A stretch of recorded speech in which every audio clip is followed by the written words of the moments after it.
अग्नि माने परमेश्वर, तनु माने सशरीर, असी माने है। इसका अर्थ ये बने। इस महापुरुष ने 12 शब्दों को अर्थ करना ही छोड़ दिया। देखिएगा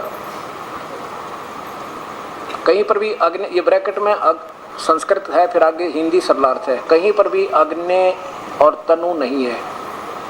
ये ब्रैकेट में देखिएगा कहीं पर भी नहीं है। अब इन्होंने जैसे दास की थ्योरी है कि जानबूझ कर किया, क्योंकि ये परमात्मा को निराकार मानते हैं। आगे देखिए 5 में, फिर ये स्वयं अग्नि माने परमेश्वर स्वयं लिख रहे। देखिए 70 में, इसी के 15 में, पहले अध्याय के 17वें श्लोक में अग्नि माने परमेश्वर, और ये 18वें श्लोक में अग्नि माने परमेश्वर, और भी सैकड़ों जगह इसमें ऐसा ही अर्थ है। अब 5वें अध्याय के प्रथम श्लोक में 2 बार इकट्ठा ही आ गया, जैसे आपने देखा है पवित्र बाइबल में।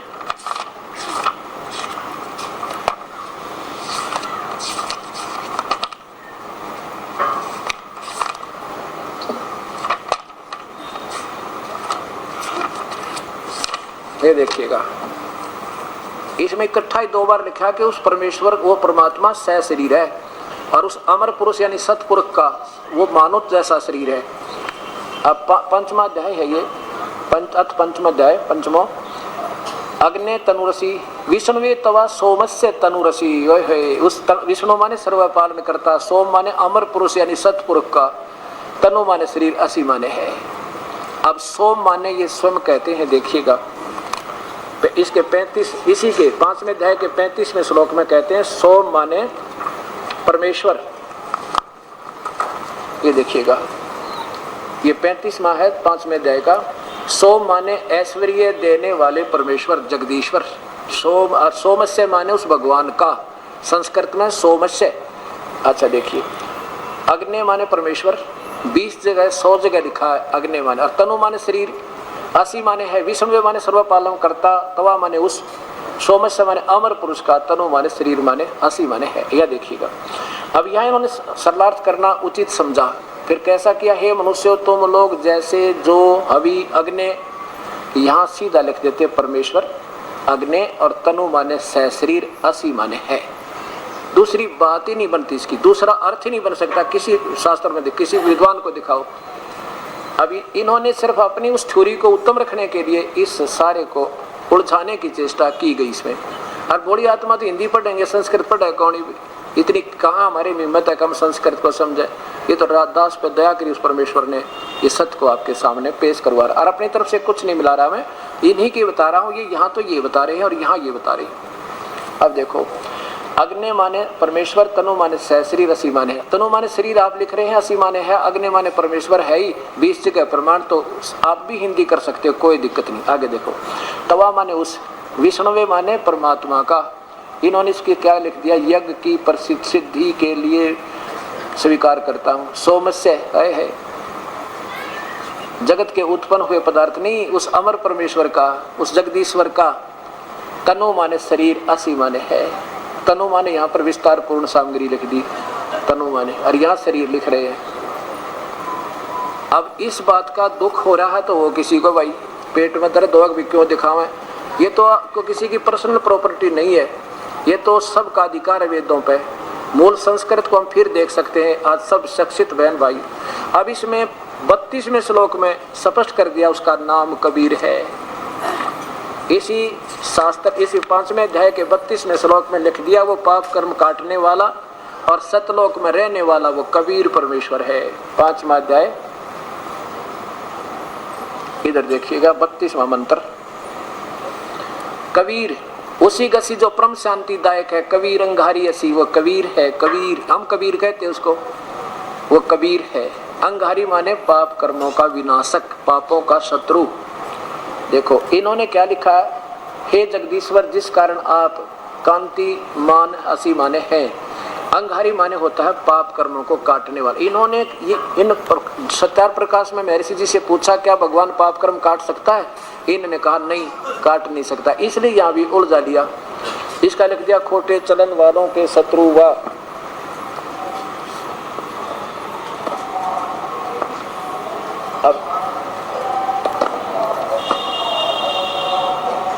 अब देखो ये भी महात्मा है, ये 2 सेकंड का सत्संग आपको पूर्ण निर्णय देगा।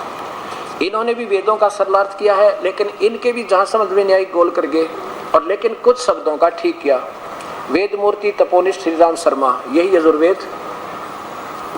इन्होंने इस चौथे 5वें अध्याय का जो 32वें श्लोक का क्या लिखा है, वो पाप विनाशक, वो पाप विनाशक बिल्कुल ठीक लिखा। अंगारी माने पाप का नाश करने वाला शत्रु, अरि माने शत्रु। ये देखो अरि, जैसे कृष्ण भगवान को मुरारी कहते हैं, मुरा नाम के राक्षस का शत्रु मुरारी, अब पापों का शत्रु। उसी कसी कबीर अंगारी असी। और नीचे देखो हे पौत्र धीय, ये विरण के लेखन लग जाते हैं। चलो, आप कामना के युग नूतन रचनाओं के दर्शन करने वाले नेष्ठ धीय, आप पाप विनाशक पोषण करता है, पाप नाशक। अंगहारी माने पाप नाशक। बस ये दिखाना चाहूँ था आपको, आप पाप नाशक हैं, क्योंकि इनकी भी थोड़ी यही रही है, परमात्मा को निराकार मान कर वेदों का सरलार्थ किया। अब देखो, अब इस महापुरुष ने कुछ उसके शब्द ठीक हैं, कुछ इसके ठीक हैं। हे जगदीश्वर, जिस कारण आप उसी कांतिमान हैं। अंगारी माने पापों के नाशक हैं, और बमबारी माने बंधनों के शत्रु हुए हैं, बंधनों को काटने वाले, बंधनों को समाप्त करने वाले, बंदी छोड़, हम उनको बंदी छोड़ कहते हैं। बंधनों का शत्रु कर्म बंधन को काट दे, काल से मुक्त करवा दे उसकी कारागार से। और वो कहाँ रहते हैं? रत धामा। रत धाम माने सतलोक में रहते हैं। रत धामा सतलोक युक्त है, वो सचखंड में रहते हैं। और सवर ज्योति है, स्वयं प्रकाशित है परमेश्वर, उसका रूप उसका प्रकाशित है, उसका शरीर से ही ज्योत निकल रहा है, प्रकाश निकल रहा है। वो परमात्मा सतलोक में रहता है, उसका नाम कबीर है। बोलो सतगुरुदेव की जय।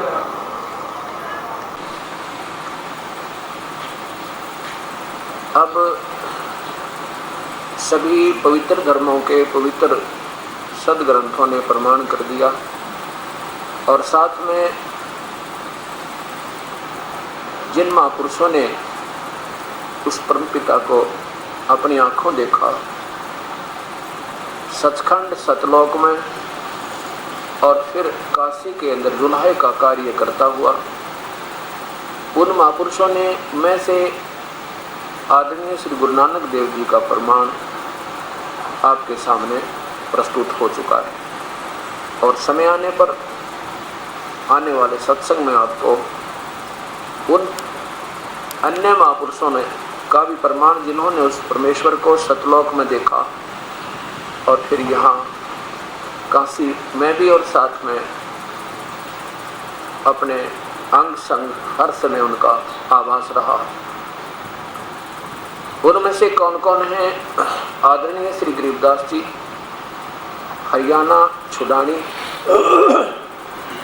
हरियाणा के अंदर जिला झज्जर में गांव है छुडानी, वहां पर वो गरीबदास जी महाराज गौएं चराने गए हुए थे। 10 वर्ष की आयु में वो पूर्ण परमात्मा सतपुरुष अकाल मूर्त, वो शब्द स्वरूपी राम स्वयं ही आकर के वहाँ उनको मिले। फिर उनकी आत्मा को शरीर से निकाल कर और सचखंड लेकर गए, और लगभग 10-12 घंटे तक वो प्यारी आत्मा मृत सम होगी। नगर वालों ने सोचा कि ये मर चुके हैं, उनको चिता के ऊपर अंतिम संस्कार के लिए लिटा दिया। उसी समय परमात्मा ने उस पुण्य आत्मा को पुनः शरीर में प्रवेश कर दिया। उसके बाद उस प्यारी आत्मा ने अपने परमपिता की, गरीबदास जी ने अपने परमपिता यानी सारे सृष्टि के रचनहार कुल मालिक कबीर परमेश्वर की कलम तोड़ महिमा और आंखों देखी कहानी बताई, सच कथा का वर्णन किया। ऐसे आदरणीय दादू जी, उनको भी परमात्मा सचखंड से आकर सतलोक से आकर मिले थे, और अपना वास्तविक सतलोक दिखा करके वापस छोड़ा था। 3 दिन और 3 रात तक वो बेहोश रहे थे। ऐसे आदरणीय धर्मदास जी को, ऐसे ही आदरणीय श्री मुलुकदास जी को, ऐसे ही आदरणीय श्री रामानंद जी को, ऐसे ही आदरणीय श्री गुरु नानक देव जी को। फिर इन महापुरुषों ने आंखों देखी गवाही दी है कि कबीर परमात्मा है। अब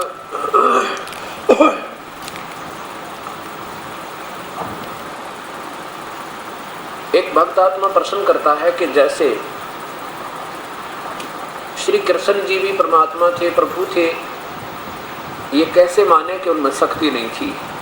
उन्होंने राजा मोरध्वज के पुत्र ताम्रध्वज को आरे से चिरवा कर जीवित कर दिया। आप कहते हो कि ये शक्तिमान नहीं है। दास ने ये नहीं कहा कि ये शक्तिशाली नहीं है या शक्तिमान नहीं है, इनमें शक्ति है। जैसे एक विभाग का मंत्री होता है किसी प्रांत में, उसमें भी शक्ति होती है, और मुख्यमंत्री में भी शक्ति होती है, और प्रधानमंत्री में भी शक्ति होती है, और राष्ट्रपति में भी शक्ति होती है। ऐसे ही जो शक्ति राष्ट्रपति प्रधानमंत्री के अंदर है वो विभाग के मंत्री, एक प्रांत के मंत्री में नहीं हो सकती, शक्ति अवश्य है। ऐसे ही समझो कि एक ब्रह्मांड में 3 लोकों के ऊपर स्वर्ग, मृत्यु और पाताल, इनमें ये ब्रह्मा, विष्णु और महेश एक विभागीय मंत्री है।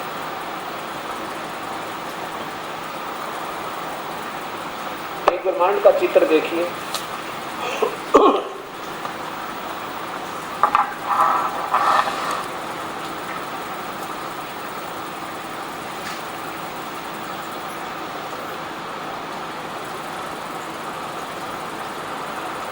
ये एक ब्रह्मांड अंड और पिंड का चित्र है। इसमें ये श्री विष्णु जी, श्री ब्रह्मा जी, श्री शिव जी, ये केवल पृथ्वी लोक, स्वर्गलोक और पाताल लोक, इन 3 लोकों के ऊपर ये प्रभु हैं। आगे देखो, ये पाताल लोक और ये पृथ्वी लोक और ये स्वर्ग लोक, साथ ही इसमें नरक है। केवल एक एक विभाग में ये मालिक हैं, प्रभु हैं। इनमें भी शक्ति है जैसे विभाग के मंत्री में होती है। और इनका पिता ये काल स्वयं ही महाविष्णु, महाब्रह्मा, महाशिव रूप बनाकर एक ब्रह्म लोक में रहता है। वहाँ ये कोई नहीं जा सकता इसके पास। इसने ऐसे गुप्त स्थान बनाकर यहाँ से प्रत्येक ब्रह्मांड में अपने प्रत्येक ब्रह्मांड में ये काल मुख्यमंत्री का रोल करता है और अपने पुत्रों को विभागीय मंत्री। इनको केवल पृथ्वीलोक, स्वर्गलोक और इस पाताल लोक के ही अधिपति बना रखा है, यानी मुखिया है। इनमें भी शक्ति है। और ऐसे इस काल के ज्योत निरंजन अव्यक्त के ऐसे ऐसे 21 ब्रह्मांड हैं। इस 20 महाब्रह्मांड का एक अलग से ग्रुप बना रखा है इसने। ये ब्रह्मांड जो आपने देखा ये एक है। ऐसे ऐसे 5 महाब्रह्मांडों का ग्रुप, 5 ब्रह्मांडों का ग्रुप बना के एक महाब्रह्मांड बना रखा है। ऐसे 20 ब्रह्मांडों को इन 4 महाब्रह्मांडों में रोक रखा है। और 21वां एक महाब्रह्मांड तुल्य स्थान लेकर यहाँ पर इसने नकली सतलोक, नकली अलकलोक और नकली अगम लोक आदि की रचना की हुई है। और ये स्वयं यहाँ रहता है जिसे हम अव्यक्त कहते हैं। ये मानव सदृश शरीर में, लेकिन इसका चेहरा थोड़ा सा काला और पोछा माथा, यानी थोड़ी लंबे दांत, ऐसी स्थिति ज्योत निरंजन की है। अब ये काल जो है ज्योत निरंजन इन 20 ब्रह्मांडों में मालिक है, यानी 21 ब्रह्मांडों में। अब देखिए पूर्ण शक्ति, पूर्ण परमात्मा और सभी ब्रह्मांडों का चित्र, ये ज्योत निरंजन का, ये पूरे सब ब्रह्मांडों का चित्र समझो।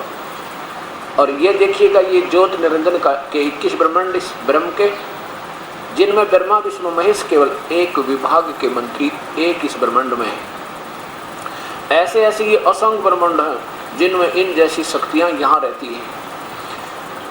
और ये ब्रह्म के 21 ब्रह्मांड, ये परब्रह्म के यानी अक्षर पुरुष के 7 संख्य ब्रह्मांड, और ये इन्फिनिटी असंख्य ब्रह्मांड उस पूर्ण प्रताप, पूर्ण परमात्मा सतपुरुष अकाल मूर्त के।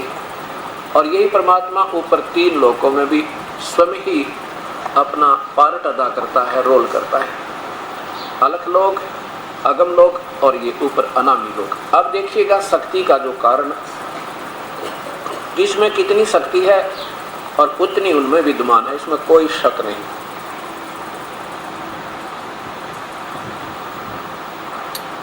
अब एक विभाग का मंत्री एक प्रांत का भी कुछ काम कर सकता है, लेकिन जो प्रधानमंत्री कर सकता है, राष्ट्रपति कर सकता है, वो विभाग का मंत्री उतनी पावर नहीं रखता, शक्ति नहीं रखता। भगवान श्री कृष्ण विष्णु जी के अवतार थे और उन्होंने परीक्षार्थ मोरध्वज राजा के पुत्र ताम्रध्वज को आरे से चिरवा कर जीवित कर दिया, क्योंकि ताम्रध्वज की आयु श्वास बकाया थे, उसका प्रारब्ध बाकी था। तो ये भगवानों में इतनी शक्ति है कि शरीर को तोड़कर ये बिल्कुल ठीक कर सकते हैं, पता भी ना लगे, निशान भी ना पावे, इतनी शक्ति है। लेकिन ये ना संस्कार बढ़ा सकते, ना श्वास बढ़ा सकते, ना कम कर सकते। जैसे प्रमाण के लिए देखिए, महाभारत का जब युद्ध प्रारंभ हुआ, प्रथम ही दिन भगवान श्री कृष्ण के सगे भांजे अभिमन्यु की मृत्यु होगी और उनकी सगी बहन सुभद्रा रो रही थी, भगवान श्री कृष्ण रो रहे थे, पांचों पांडव रो रहे थे। लेकिन भगवान श्री कृष्ण अभिमन्यु को जीवित नहीं कर सके, जो अति अनिवार्य था।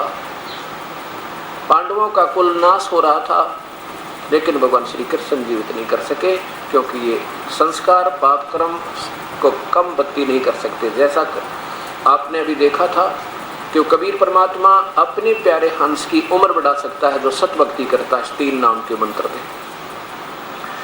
अब पूर्ण परमात्मा कबीर साहब की महिमा आपको सुनाते हैं कि इन्होंने भी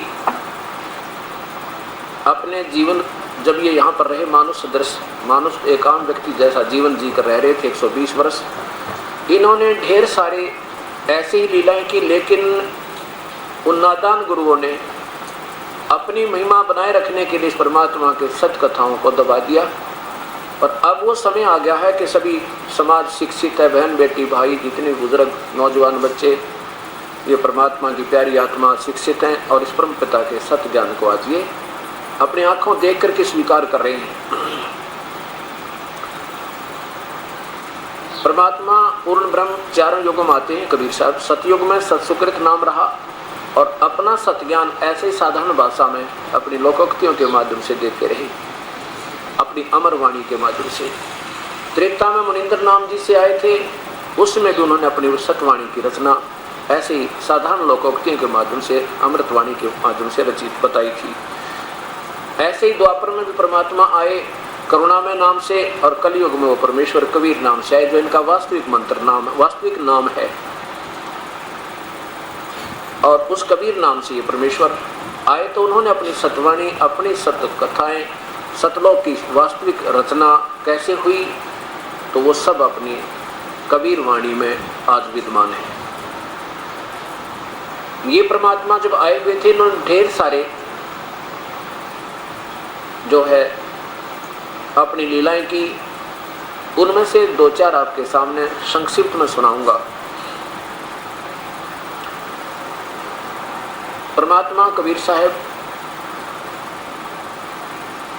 जब काशी में आए हुए थे, वो अपने सतज्ञान को बताया करते थे। हिंदू और मुसलमानों के जो उस समय के वो गुरु लोग थे, उनसे कहा करते कि तुम इन पोरी आत्माओं को गुमराह कर रहे हो, तुम इनको वास्तविकता से दूर रखे हुए हो, तुम केवल काल तक अव्यक्त ज्योत निरंजन यानी ब्रह्म तक की साधना पर इनको आधारित किए हुए हो, और पूर्ण परमात्मा से तुमने दूर कर दिया। तुम्हें स्वयं ज्ञान नहीं है कि पूर्ण परमात्मा कौन है, उसकी भक्ति कैसी है।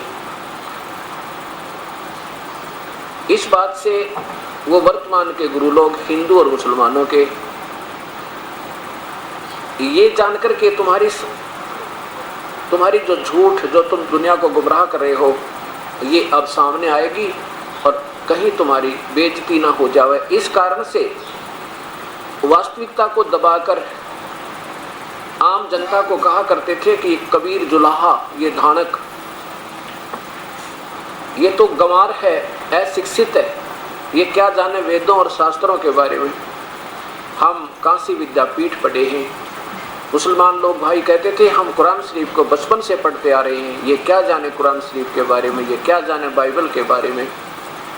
लेकिन उन अनजानों ने ये नहीं मालूम था ये जानी जान है, ये परम पिता है, सारे ब्रह्मांडों के रचनहार हैं। तुम अपना जीवन बर्बाद कर रहे हो, अपने झूठे लालच के कारण इन प्यारी आत्माओं को गुमराह करने के दोषी बन रहे हो।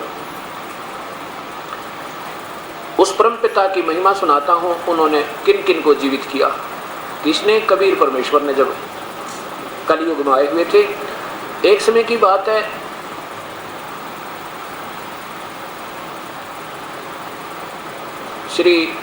एक समय की बात है कि दिल्ली के बादशाह सिकंदर लोधी और बनारस चले गए, काशी में। वहाँ के नवाब वीरदेव सिंह बघेल, वहाँ के राजा वीरदेव सिंह बघेल जो दिल्ली के बादशाह के अंतर्गत आते हैं, और वीरदेव सिंह बघेल कबीर परमेश्वर की महिमा देखकर उनके शिष्य हो चुके थे। वो हिंदू राजा थे और सिकंदर लोधी मुसलमान थे। अब सिकंदर लोधी जब वहां पहुंचे बनारस में, तो वहां के व्यक्तियों ने, मुसलमानों ने मौका पाया कि ये जो वीर सिंह राजा है ये तो कबीर साहब का शिष्य है, अगर हम इसके सामने शिकायत करेंगे तो ये हमारी नहीं सुनेगा। और आज दिल्ली के बादशाह सिकंदर लोधी आए हुए हैं, इनके सामने हम इसकी शिकायत करेंगे कबीर की। थोड़ी सेट करो आवाज को। ऐसा विचार करके वो मुसलमानों के धार्मिक गुरु यानी पीर, मुल्ला और काजी काफी मुसलमान जनसमूह को साथ लेकर के सिकंदर लोधी के सामने पेश हुए। उनसे कहा कि हमारा हे राजन, एक कबीर नाम का जुलाहा है, उसने हमारे मजहब को परेशान कर रखा है और हमारे दीन की तौहीन करता है, बेइज्जती करे। हमें कहता है तुम मांस मत खाओ, मांस खाना महापाप है, तुम नरक में जाओगे, तुम गुमराह कर रहे हो। और हमें ऐसे ऐसे कहता है कि, और स्वयं को कहता है कि मैं अल्लाह हूँ, खुदा हूँ, अपने आप को भगवान बताता है। हे भगवान, हे राजन, हमारा तो जीवन हराम कर दिया उसने। सिकंदर लोधी ने देखा कि बहुत जनसमूह आया है और इसको सुनाई करनी चाहिए, तो उन्होंने कहा कि कौन है, उसे लाओ पकड़ के। तो कबीर परमात्मा को 10 सिपाही गए पकड़ने के लिए और ला करके सिकंदर लोधी के सामने खड़ा कर दिया। दर्शकों की भीड़ चारों तरफ, तो वहां पर ना जाने हजारों की संख्या में लोग दर्शक खड़े थे। सिकंदर लोधी ने कहा कि आप अपने आप को अल्लाह कहते हो, क्या तुम खुदा हो? अब बोलता क्यों नहीं तू खुदा है? तो कबीर साहब खड़े हुए और कहा कि हम ही अलग अल्लाह हैं, कुतुब गौस और पीर, गरीब दास खालिक दली, हमारा नाम कबीर। परमात्मा ने कहा कि मैं खुद परमेश्वर हूँ, वो अल्लाह अकबर हूँ और सारी सृष्टि का कुल मालिक धनी मैं ही हूँ, और मेरा नाम कबीर है। जो तुम्हारी कुरानों के अंदर रह रह कर कबीर शब्द आया है वो मैं हूँ। इस बात को सुनकर दिल्ली के बादशाह सिकंदर लोधी की सुई 100 पर गई, यानी इतना नाराज हो गया, गुस्सा हो गया और सोचा कि जब मेरे सामने भी ऐसी बकवास ये कर सकता है तो वास्तव में ये सारे हमारे मुसलमान भाइयों को बहुत तंग कर रहा होगा, ये तो बड़ा ढीठ व्यक्ति है। फिर भी वो भगवान से डरने वाले, अल्लाह से डरने वाले व्यक्ति होते थे। सिकंदर लोधी ने सोचा कि कहीं ये कोई सिद्धि युक्त संत ना हो, पहले इसकी परीक्षा ले लेता हूँ, फिर इसको सजा दूंगा। परमात्मा की परीक्षा लेने के लिए सिकंदर लोधी ने कहा कि एक गाय लाओ। एक गाय जो ज्ञापन थी, यानी उसके गर्भवती थी, पेट में बच्चा था, उसको लाकर के खड़ा कर दिया। और सिकंदर लोधी ने कहा कि यदि तू अल्लाह है, अब मैं इसको गाय का वध करते हैं, इसको विस्मन करते हैं और तू इसको जीवित करना, और यदि तूने इस गाय को जीवित नहीं किया तो तुझे टुकड़े टुकड़े कर दूंगा। हमारे हजरत मोहम्मद जी ने गाय को शब्द से वचन से मार कर और फिर जीवित कर दी थी। वो अल्लाह के रसूल थे, नबी थे, पैगंबर थे, और आप अपनी झूठी महिमा बनाने वाले हो, और यदि तुम इस गाय को जीवित कर दोगे तो ठीक है, नहीं तो तुझे कत्ल कर देंगे। सिकंदर लोधी के आदेश से गाय को विस्मरण कर दिया, उसको काट दिया बीचों बीच। 4 टुकड़े हो गए माँ बेटों के, गाय और बच्चे के। कबीर परमेश्वर खड़े हुए और जाकर के दोनों को एक थपकी गाय का लगाई, एक गाय के बच्चे के टुकड़े हुए शरीरों को। ऐसा ही लगाते ही दोनों के दोनों माँ बेटा जीवित हो गए और निशान भी नहीं था कि इनके कटे थे। बोलो सतगुरुदेव की जय। और लगा के एक बाल्टी रख के नीचे और लगा के उस बच्चे को अपनी माँ के नीचे और दूध की बाल्टी भर दी और खड़ा होकर कहने लगे, परमेश्वर की गाय अपनी अम्मा है, इस पर छुरी मत बा। गरीबदास जी अपने परम पिता परमेश्वर की वो महिमा आंखों देखी बता रहे हैं कि गरीबदास इस घी दूध को सभी आत्म खावे। गाय अपनी अम्मा है, इस पर छुरी मत बहा, गरीबदास की दूध ने ये सभी आत्म खा। ये आपने इस गाय का वध कर देते हो, इसका मांस खाते हो, ये तो तुम जुल्म कर रहे हो। गाय का दूध पियो, गाय का दूध पियो, घी खाओ, लस्सी पियो, अब तो एक बार मांस खाकर के इसको खत्म कर देते हो, अल्लाह के दोषी बनते हो, परमात्मा के दोषी बनते हो। अब उस समय कोई नहीं बोल रहा, सब असमंजस में पड़ गए। सिकंदर लोधी चरणों में गिर जाता है, पैर पकड़ लेता है कि मेरे से गलती होगी, तुम अल्लाह की जात हो, तुम कोई परम शक्ति हो। अब कबीर परमेश्वर ने वहाँ पर हिंदू और मुसलमान सभी इकट्ठे हो रहे थे, सब एकत्रित हुए थे। उस समय उस परमेश्वर ने उनको उस परम पिता के बारे में जानकारी दी, कौन है वो परमेश्वर, और मैं वही स्वयं आया हूँ और मेरा नाम कबीर है। मैं ही हजरत मोहम्मद को मिला था आकर के, लेकिन उन्होंने मेरी बात को स्वीकार नहीं किया था। सतलोक दिखाया मैंने उनको, लेकिन वो पहले जबरील नाम के एक फरिश्ते द्वारा इतने परेशान कर दिए गए थे, इतने भयभीत कर दिए गए थे कि उन्होंने आंखों देखकर भी सतलोक के को स्वीकार नहीं किया। ये काल, ये ज्योत निरंजन, ये अव्यक्त, ये ब्रह्म, तुम सभी प्राणियों को मेरे से दूर किए हुए है। तुम मेरी संतान हो, हिंदू चाहे मुसलमान चाहे सिख या ईसाई। कहने का भाव ये परमात्मा कहते हैं कि आप मेरे बच्चे हो, तुम एक अल्लाह की संतान हो, तुम अलग अलग नहीं हो। इन हिंदू और मुसलमानों के वर्तमान के गुरुओं को अपने वास्तविक सदग्रंथों में, उन पवित्र धर्मों के पवित्र ग्रंथों में छुपे हुए रहस्य का ज्ञान नहीं है, और ये दंत कथा बनाकर आपको गुमराह किए हुए हैं। क्या कहते हैं कि नबी मोहम्मद की आड़ लेकर और तुम उनके अनुयायी बने हुए हो, उनके पद चिन्हों पर एक भी नहीं चल पा रहे हो। कैसे? परमात्मा कहते हैं कि नबी मोहम्मद नमस्कार है, राम रसूल कहाया, 1,80,000 को सौगंध जिन ने कर चलाया। हजरत मोहम्मद जी के 1,80,000 यानी अनुयायी हुए थे, शिष्य बने थे, मुसलमान बने थे। मुसलमान का अर्थ होता है जो बीड़ी शराब मांस तम्बाकू जिंदगी भर नहीं छुए, किसी की आत्मा दुखी नहीं करे, किसी बहन बेटी को बुरी नजर से नहीं देखे, किसी का माल नहीं लूटे, कोई ब्याज तक ना लेवे, उसको मुसलमान कहते हैं। और यही लक्षण हिंदू के होते हैं, यही लक्षण ईसाई के होते हैं, और यही लक्षण सिख के होते हैं। यदि इनमें से कोई सही नियमों को नहीं निभा रहा है तो ना वो हिंदू है, ना मुसलमान, ना सिख या ईसाई।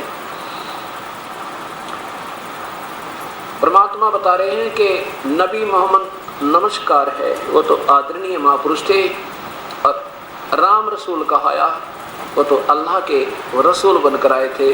कौन से अल्लाह के? ये ज्योत निरंजन काल के भेजे हुए। और भगवान शिव के नगरी से, शिवलोक से ये एक महान आत्मा पिछले जन्म जन्म के ऋषि थे।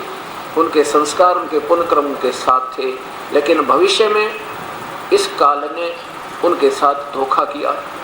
एक जबरीन नाम का देवता भेज के उनको जबरदस्ती बाई फोर्स अपने तक की पूजा बता दी और ज्ञान, उस परम पिता के डर से ज्ञान दिला दिया पूरा कि वो परमात्मा और है, उसका नाम कबीर है। उसी ने 6 दिन में सृष्टि थी, 7वें दिन तख्त पर जा बैठा। लेकिन पूजाएं की विधि अपने फरिश्तों द्वारा या आप ही गुप्त रूप में अंदर प्रवेश करके उस प्यारी आत्मा हजरत मोहम्मद जी के अंदर, और वह बोल दी, वह माने वो संदेश आए ऊपर तय, और वो फिर कुरान शरीफ के रूप में लिखे गए। अब इन बातों को सुनकर सभी असमंजस में पड़ गए और सिकंदर लोदी ने उनके चरणों में गिरकर याचना की, मालिक मेरे से गलती होगी और क्षमा करो। परमात्मा ने इस बात को आगे ना बढ़ा करके कहा भी ठीक है, अपने आप को सुधार लो, परमात्मा का भजन करो, ये अच्छी बात नहीं। लेकिन अच्छा, कबीर साहब को क्या किया कि पालकियां में बिठा कर सिकंदर लोदी ने आदर के साथ उनकी झोंपड़ी में पहुंचाया। कुछ दिनों के बाद क्या होता, सिकंदर लोदी को जलन का रोग हो गया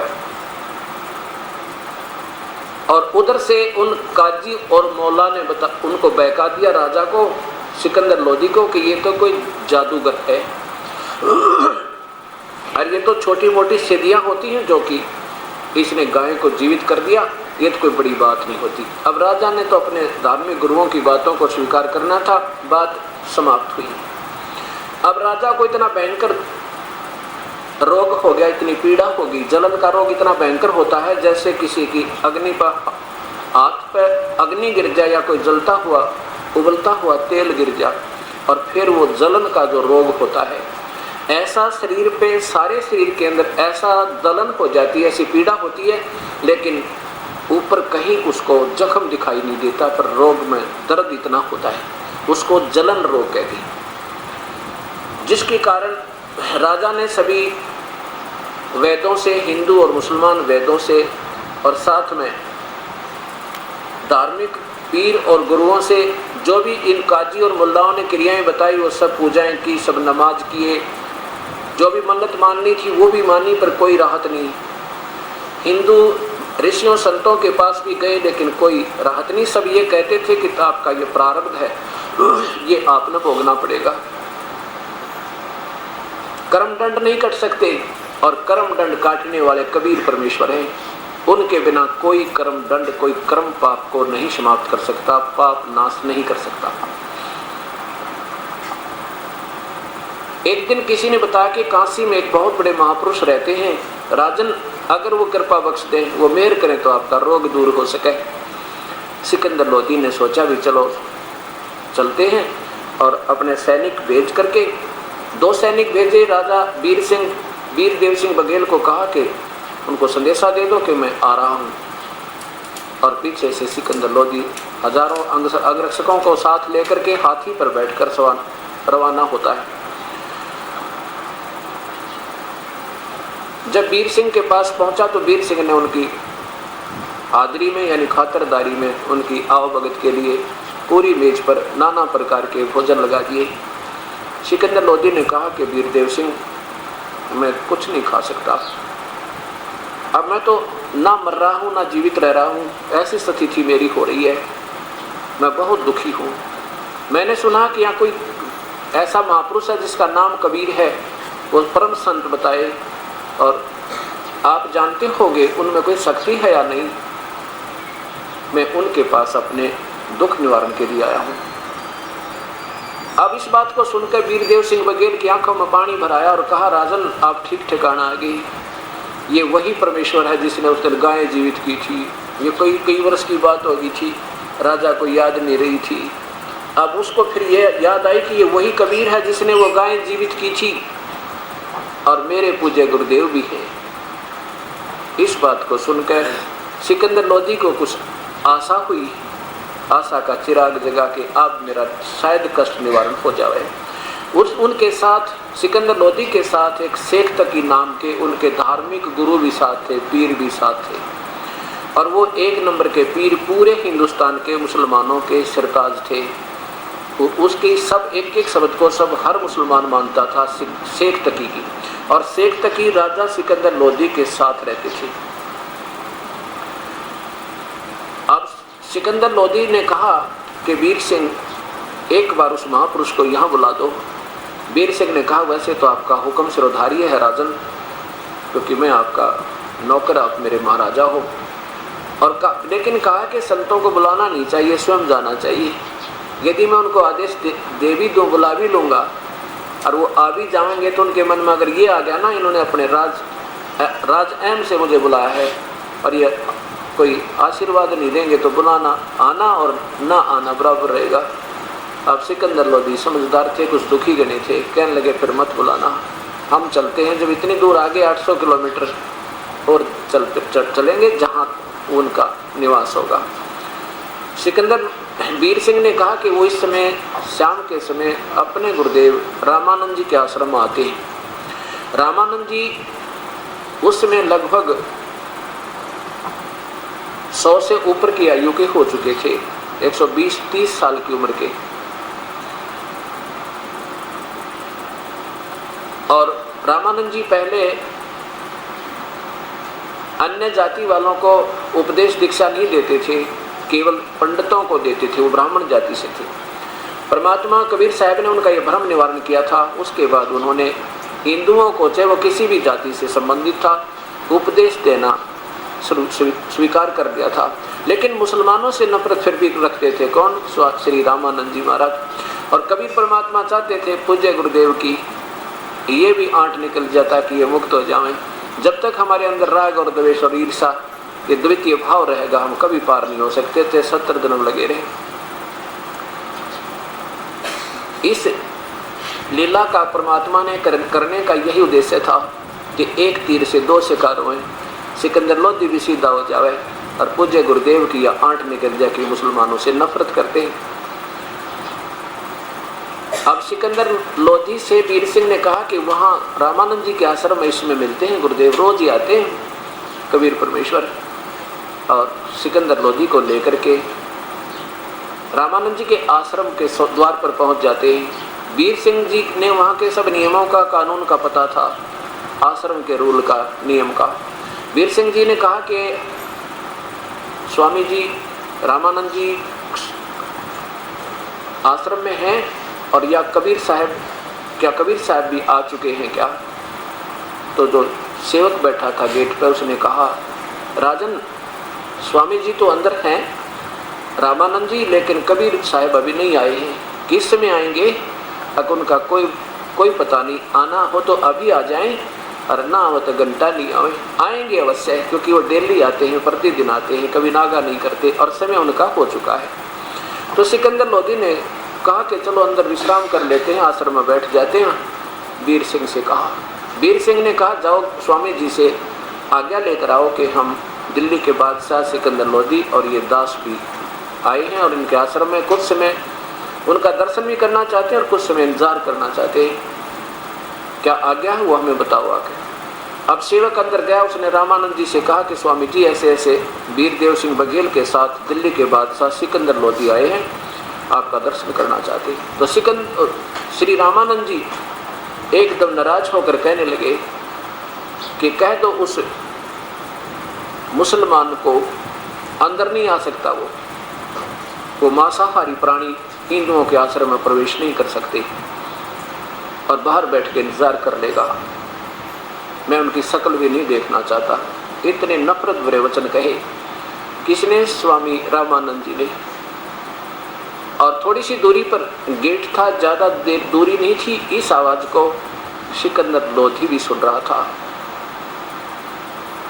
और सेवक ने जाके कहा कि स्वामी जी ने मना कर दिया है और कहा कि मैं मुसलमानों के दर्शन नहीं करता, बाहर बैठ के इंतजार कर ले। अब सिकंदर लोधी दिल्ली के बादशाह जिसकी पुकार में घास चले और उसके सामने एक आम संत ऐसी बात कह दे, राजा में एम बहुत होता है, वो ऐसे शब्द नहीं सुन सकता। निकाल कर तलवार और चल पड़ा सब कानून तोड़ के, और जाकर के रामानंद जी की गर्दन को कलम कर दिया, ऐसे काट डाला तलवार से, और कहा कि जब ये व्यक्ति एक दिल्ली के बादशाह के साथ ऐसा बदसलूक कर सकता है तो आम मुसलमान को ये क्या कैसे पेश आता होगा, इसको सबक सिखाता हूँ। ऐसे करके उनकी गर्दन काट दी, 2 टुकड़े हो गए उस वयोवृद्ध महात्मा के। ये मन पापी, ये तमोगुण में आकर ये प्राणी ऐसा जुल्म कर बैठता है, फिर बाद में ये सतोगुण में आकर विचार करता है। जब उसने ये अनर्थ कर दिया सिकंदर लोधी ने, बाद में देखा कि हो तो ने तो जुल्म कर दिया, एक संत की हत्या कर दी, ये अच्छा नहीं किया। अब हो चुका कहानी, बाद में पछतावा के कहता वीर सिंह चल वापस, मेरे बहुत दुष्कर्म है। देखो आया था कष्ट निवारण करवाने के लिए, और एक पाप मोल और ले लिया, एक महापुरुष की हत्या का। वीर सिंह चाहता हूँ शुभ होता है अशुभ, मेरे पाप कर्म मेरे आगे अड़े हुए हैं। वीर सिंह कहता क्या बोला उस महापुरुष के सामने। दोनों वापस चल पड़े।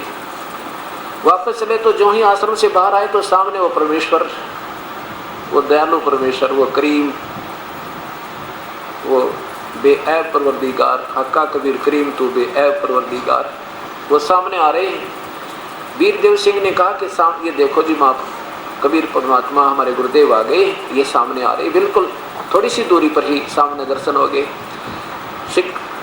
वीर सिंह बघेल ने लंबा लेट कर दंडोत प्रणाम किया, रेत में मिट्टी के ऊपर, बिल्कुल जो कहते हो समेत मुकुट के, अपने परम पिता अपने परम पूज्य गुरुदेव के चरणों में। अब उस समय सिकंदर लोधी भी घबराया हुआ था कि एक तो संत की, इनके गुरुदेव की मृत्यु हाथ से होगी, हत्या होगी, इस करके उसने भी दंडोत प्रणाम किया। दोनों राजाओं ने दंडोत प्रणाम किया उस परम पिता के चरणों में, और उस परम पिता ने, परमेश्वर ने उन दोनों राजाओं के सिर पे हाथ रखा, और जो ही हाथ उठाया सिकंदर लोधी का वो रोग नहीं रहा, जिसके कारण वो बहुत दुखी था, एक पल भी चैन नहीं थी।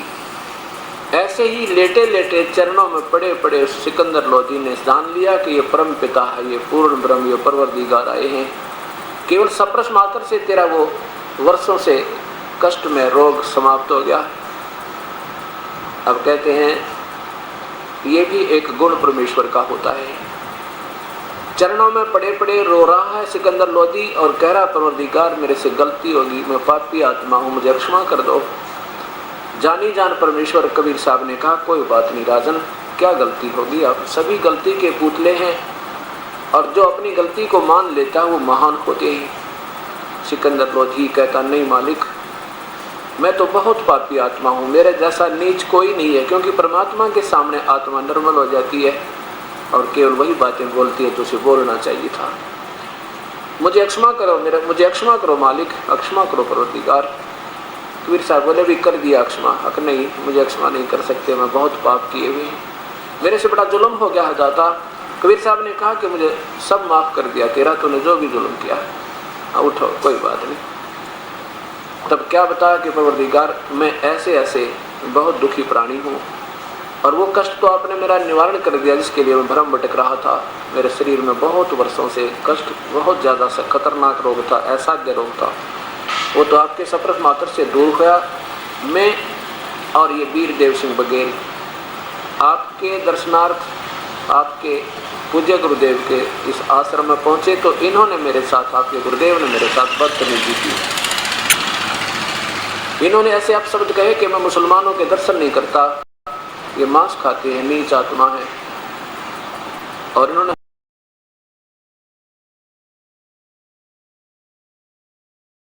मुझे अंदर आने से मना कर दिया। मुझ पापी से गलती होगी, मैंने गुस्से में आकर आपके पूज्य गुरुदेव का वध कर दिया, मुझे माफ कर दो। कबीर साहब कोई बात ना, ये तो हो सके आपके, ये तो आपके हाथों इसकी मृत्यु प्रमाण था,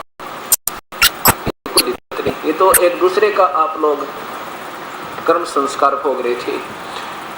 आप ये वापस आओ मेरे साथ और उनका अंतिम संस्कार करा के जाना, ऐसे मत जाना। कबीर साहब ऐसे कहकर आश्रम की तरफ चल पड़ते हैं। पीछे पीछे दोनों वो बादशाह और राजा वापस चल पड़ते हैं परम पिता के साथ साथ। अब सिकंदर लोधी कहता है कि वीर सिंह, ये तो वास्तव में परमेश्वर भाई। अब देखो, मैंने इनको बता दिया कि इनके गुरुदेव की हत्या कर दी और इनको जरा सा भी गुस्सा नहीं आया और कितने शांत स्वभाव से कहा कोई बात नहीं, ये तो होनहार थी, होगी। अब वीर सिंह मन में सोच रहा है कि अभी तो आपने एक रिहर्सल देखी है, अभी तो देखना क्या क्या होगा, या तो एक परखी है इस बोरी में। आगे पहुंचे, रामानंद जी का शरीर दो हिस्से में अलग अलग चादरों के नीचे डाल रखा। सभी आश्रम में उपस्थित व्यक्तियों ने कहा कि कबीर साहब स्वामी जी की हत्या कर दी सिकंदर लोधी ने। इतने में सिकंदर लोधी भी साथ साथ आ गया। सब आश्रम वाले डर कर चुप होकर एक तरफ बैठ गए कि ये तो फिर आ गया राजा और साथ में अंगरक्षक भी है इसके। कबीर साहब ने कहा कि संत मरते नहीं भाई, शरीर अंत हुआ है, आत्मा थोड़ी मरती है। ये तो इनका संस्कार था, कोई बात नहीं, खत्म हुई कहानी, पर बात बढ़ाया नहीं करते। जाकर के क्या करते हैं, परमेश्वर अपने गुरुदेव के चरणों में दंडवत प्रणाम करते हैं उस मर्द शरीर के पीछे और खड़े होकर कहते हैं, पूज्य गुरुदेव एक बार उठियो, आपका इंतजार कर रहे हैं, आरती का समय हो गया, संध्या आरती का, और आपके दर्शनार्थ दिल्ली के बादशाह और वीर सिंह बघेल काशी नरेश आए हैं। उठो महाराज, दर्शन दो आपकी प्यारी आत्माओं को। ऐसा कहकर परमात्मा ने उनके चरणों को छुआ तो अपने आप वो शीश उठकर जो कटा हुआ पड़ा था और रामानंद जी के धड़ पर लग के और जीवित होकर रामानंद जी सामने बैठ के बोलो सतगुरुदेव की जय। इस चमत्कार, इस लीला को देखकर रामानंद को जीवित देख करके अब सिकंदर लोधी को पसीना पसीना हो गया कि ये तो वास्तव में परमात्मा है। इन्होंने याद आई कि ये वही है जिन्होंने गायें भी जीवित की थी, उसमें मुझे बहका दिया था कि जादूगर है, इसने ऐसा कर दिया होगा, वैसा कर दिया होगा, और मेरी आंखों के सामने आज इस अनमोल काम कर दिया। अब रामानंद जी जब जीवित हो जाते हैं तो क्या देखा उन्होंने कि उनके आधे शरीर में से खून, आधे में तो दूध बह रहा था, ये गर्दन कटने के उपरांत।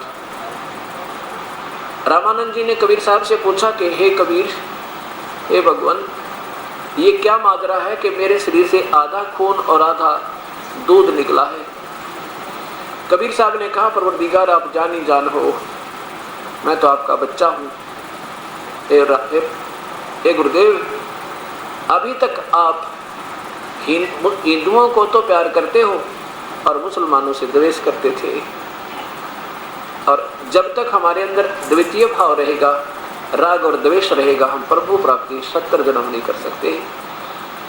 एक पिता की संतान हम, हमारे पूर्वज एक थे पहले, इस द्वापर तक कोई ना हिंदू था, ना मुसलमान, सिख, ना ईसाई, हम एक पिता की संतान हैं और आपस में हमने एक दूसरे के साथ ऐसे प्यार देना चाहिए जैसे सहोदर भाई होते हैं। ऐसे प्यार भरे वचन सुनकर उस परम पिता के मुख से रामानंद जी पानी पानी हो गए और अपने उस अपशब्दों का बहुत गणा अफसोस किया कि मैं पापी आत्मा हूँ। मैंने बगैर सोचे समझे इतनी दूर से आए आगंतुक को राजा के प्रति ये शब्द कहे, मैं पाप आत्मा था। कबीर साहब कहते हैं कि अब भी कहते हैं, पीछे गई सो जान दे, पीछे गई सो गई, अब अपना फिर प्यार बढ़ाएंगे। तो रामानंद जी ने सिकंदर लोधी को सीने से लगा लिया और कहा, बेटा मैं पापी आत्मा था, मेरे अंदर मलिनता बहुत ज़्यादा है और मैं अफसोस करता हूँ जो आपके साथ मैंने बदसलूकी की। रामानंद जी के चरण छुए फिर सिकंदर लोधी ने कहा कि परवरदिगार आपका दोष नहीं, मुझे भी नीचता ज़्यादा ही थी क्योंकि मैंने एकदम गुस्सा आ गया। ऐसे महापुरुष के वचनों को हमें सहन करना चाहिए था, लेकिन मेरे अंदर भी ये तुच्छ बुद्धि थी और साथ में मैं बीमारी के कारण पीड़ित था, चिड़चिड़ा स्वभाव हो चुका था मेरा, मुझे क्षमा करो मेरे मालिक। अब सिकंदर लोधी ने ये जो लीला देखी उस परमेश्वर की, सोचा कि इनको कबीर साहब से प्रार्थना करता हूँ कि दिल्ली चले और हो सके वहाँ उन भोली आत्माओं को, वो विचलित हो रहे हिंदू और मुसलमान, वहाँ प्रवचन करें, सत्संग करें, उनको समझाएं, इनको एक कर देवें ये अपने मन में विचार करके सिकंदर लोधी ने चरण छूकर प्रार्थना की, परवरदिगार मेरा तो आपने उद्धार कर दिया, मेरे हृदय में आप समा चुके हो कि आप परमेश्वर हो, पूर्ण ब्रह्म हो, सारी सृष्टि के रचनहार कुल मालिक हो। मैं ये चाहता हूँ कि एक बार मेरे साथ दिल्ली चलिए और वहाँ की थोड़ी जनता को भी आप अपना ये सतमार्ग और ये सच्चाई बताइए दाता। आपके मुख से सब मान जाएंगे क्योंकि आपकी शब्द में शक्ति है। सिकंदर कबीर साहब ने कहा, सिकंदर बात सुन, ऐसे मैं नहीं चलता किसी के साथ, जो मेरा अनुयायी यानी मेरा शिष्य होगा, मेरा नाम लेगा तो चलूंगा, अन्यथा मैं नहीं चलूंगा।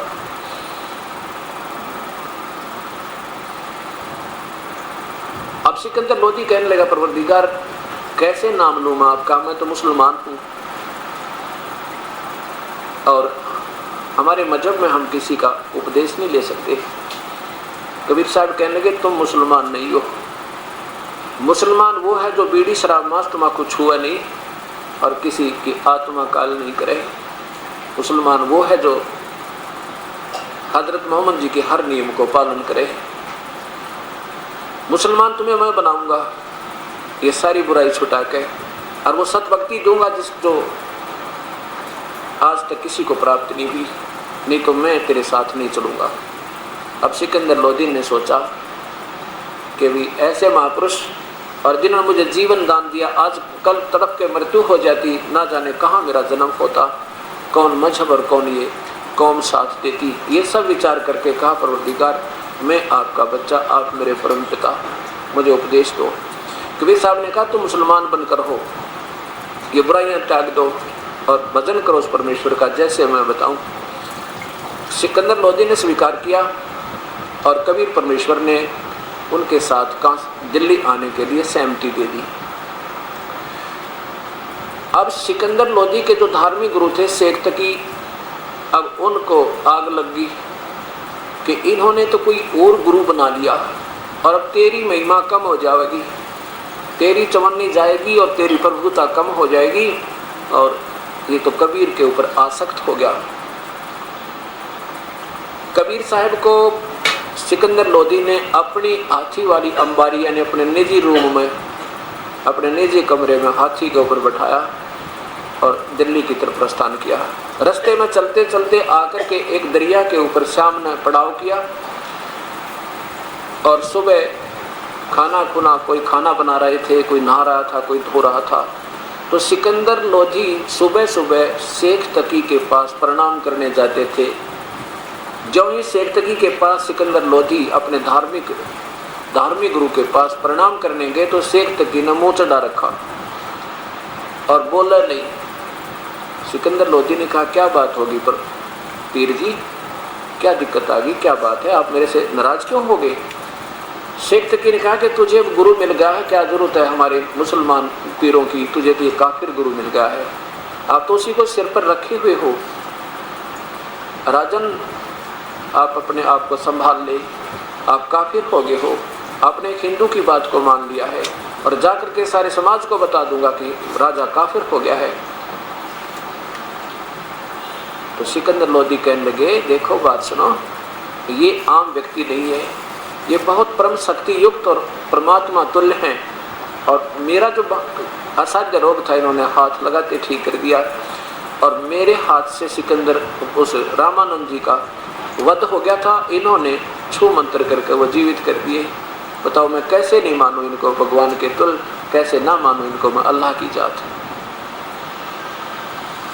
अब शेख तकी ने कहा कि अगर ये ऐसा शक्ति युक्त है तो मैं जब मानूं मेरे सामने कोई मुर्दा जीवित कर दे तब मैं भी इसको अल्लाह मान लूँगा, खुदा मान लूँगा, और नहीं तो मैं जाकर के सारे समाज को कह दूँगा कि राजा काफिर हो गया। इस बात का सिकंदर लोधी को मालूम था कि इसने एक बार जो अपनी जुबान खोल दी वहाँ जाकर सारे मुसलमान तेरे खिलाफ हो जाएंगे, क्योंकि ये इन धार्मिक गुरुओं के प्यारी आत्मा बंदी होती है और इनको ये मालूम नहीं होता ये चापलूस लोग, ये धार्मिक गुरु जो शास्त्र गुरु साधना बता के अपने स्वार्थवश सबको गुमराह कर रहे होते हैं। सिकंदर लोधी घबरा जाता है और वापस आके कबीर साहब के पास अपने टेंट में बैठ जाता है। कबीर साहब ने अंतर्यामी थे, वो तो जानी जान थे, देखी जब मायूसी सिकंदर लोधी के चेहरे पर तो कहा, क्या बात है राजन, कोई राजकाज की बुरी खबर आ गई क्या? सिकंदर लोधी ने कहा कि आपके रहते राजकाज में क्या दिक्कत आ सके मालिक। हे परमेश्वर, मेरा एक धार्मिक गुरु है ना पहले वाला, ये मेरे सिर का दर्द है और ये मेरे से नाराज हो चुका है। कहता है कि तूने एक काफिर को गुरु बना लिया और मैं जाके सारे मुसलमानों के तेरे खिलाफ कर दूंगा और राजन वहाँ जाते काम करेगा ये, और मेरी जो है मेरी शासन नहीं रहेगा, मेरा राज नहीं रहेगा। कबीर साहब ने पूछा ये क्या कहता है, फिर क्या चाहता है? अगर ये चाहता है मैं वापस चला जाता हूँ। नहीं परवरदिगार, आप वापस नहीं जा सकते, आप वापस नहीं जा सकते, आपको नहीं जाने दूंगा, चरणों में गिर जाऊंगा और मैं इसकी यातना सहन करूंगा, जो करेगा देखी जाएगी। तो सिकंदर लोधी ने से कबीर साहब ने पूछा फिर क्या चाहता है ये? तब उन्हें बताया कि ये चाहता है कि मेरे सामने कोई मुर्दा जीवित करे तो मैं मानूं, नहीं तो कतई नहीं मानूं। कबीर साहब ने कहा कि कह दो उसको कोई मुर्दा ढूंढ लावे, अभी जीवित कर देते, अगर यही शर्त है तो कोई बड़ी बात नहीं। सिकंदर लोधी ने कहा कि पीर जी कोई मुर्दा ढूंढ लाओ और अभी आपके सामने जीवित होगा, क्योंकि उनका तो विश्वास दृढ़ हो चुका था। जब एक तो गाय जीवित करी थी, माँ और बेटे, बच्चा और गाय दोनों जीवित कर दिए थे। सिकंदर लोधी का जलन का रोग ठीक हो गया था और अपने हाथ से कत्ल किया हुआ रामानंद जी का वो फिर दोबारा जीवन दान कर दिया था। उनको तो पक्का विश्वास था कि ये लहर आते जीवित करेंगे, ये परमेश्वर है, ये के जाने नादान शेख तकी कहने लगा मैं कहाँ से लाऊं मुर्दा, कभी देखूंगा, चांस आएगा जब देखूंगा इसको, कभी मौका आएगा जब देखूंगा। इतने में परमात्मा ने कृपा बख्शी। कई ऐसे कबीले होते हैं जो ना जमीन में दबाते हैं ना अग्नि में सभा करते हैं, वो पानी में जल प्रवाह कर देते हैं उस पूरे मर्द शरीर को। तो किसी 12-13 साल की उम्र के बच्चे की, लड़के की मृत्यु होगी और उसको विधिवत जैसे उनकी परंपरा होती है उस रस्म रिवाज के आधार पर जल प्रवाह कर दिया। एक सुंदर वो बना नीचे से बना करके एक फ्लोटिंग टाइप एक बनाते हैं, उसके ऊपर वो बह कर चल पड़ता है, डूबता नहीं सिगरसी। इतने में क्या देखा कि एक मुर्दा ऐसे बहता हुआ आ रहा है पानी में। तो शेख तकी ने कहा कि देखो वो आ गया मुर्दा, कर दे इसको जिंदा जब मानूं। सभी देखने लगे, दर्शक हजारों की संख्या में, अंगरक्षक वो सैनिक थे, राजा भी खड़े हो गए। तो कबीर साहब ने कहा शेख तकी तू पहले मंत्र जंत्र कर ले, कहीं बाद में नंबर बनावे और कर ले जीवित तू, कहीं फिर क्या मैं भी कर देता। तो सब कहने के हाँ शेख तकी जी आप करके दिखाओ। अब शेख तकी जी लगे अपना जंतर मंत्र करने। वो मुर्दा पहुंच गया 2 फरलांग दूर, लगभग कम से कम 4-5 किले नीचे, यानी 1000 फुट की दूरी पर पहुंच गया। अब शेख तकी कहने लगा कि ये कबीर भी जीवित नहीं कर सकता, ये चाहता था कि ये बला सिर से टल जावे और मुझे लगा दिया जंतर मंत्र करने के लिए, वो चला गया ना मुर्दा, ये जीवित हो सकता है, ये बहाने बनाता है। तभी परमेश्वर ने कहा कि आप शांत रहो पीर जी। इतने में परमात्मा ने ऐसे संकेत किया, वो मुर्दा वापस चल पड़ा जैसे ये इंजन वाली किश्ती चला करे, पानी के उल्ट बहाव की तरफ आकर के बिल्कुल सामने आकर रुक गया। नीचे लहर जा रही है और ऊपर मुर्दा ऐसे सव टिका हुआ है। तब परमात्मा ने कहा हे जीवात्मा, जहाँ भी है कबीर हुक्म से इस शव में प्रवेश कर और बाहर आ जा। इतना कहा था मालिक ने, इतने में सारे शरीर में कंपन हुई और वो लड़का जीवित होकर और बाहर आकर दंडवत प्रणाम किया उस परम पिता को। बोलो सतगुरुदेव की जय। अब कबीर परमेश्वर ने सभी ने कहा कि ये लड़के आपने